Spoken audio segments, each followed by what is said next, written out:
Saya adalah guru agribisnis pengolahan hasil pertanian. Setiap hari, saya mengajar tentang pengolahan.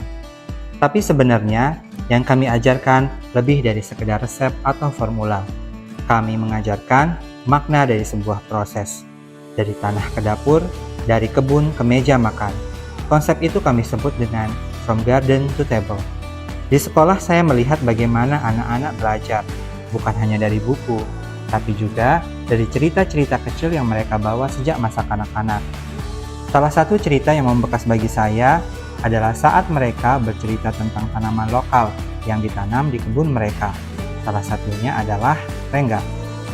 Rengga adalah tanaman liar khas Lombok yang sudah jarang ditemukan. Buahnya kecil, rasanya manis agak asam, dan beraroma khas. Dulu, mungkin hanya dianggap pengisi waktu anak-anak saat bermain di alam. Tapi kini, rengga jadi sumber inspirasi pembelajaran.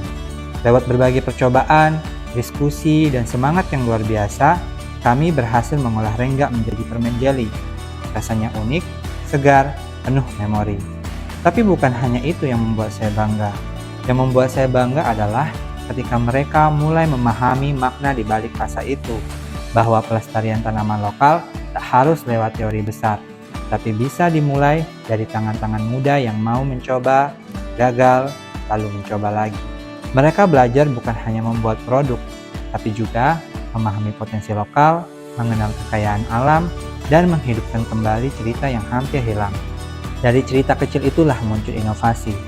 Dari satu rasa sederhana, tumbuh kecintaan pada warisan sendiri. Bagi kami di APHP, ini bukan sekadar soal hasil akhir, tapi soal bagaimana makanan bisa menjadi medium cerita. Cerita tentang masa kecil, tentang budaya, tentang siapa kita. Because food tells a story. Dan kami percaya melalui pendidikan yang membumi, cerita itu akan terus berlanjut dari generasi ke generasi.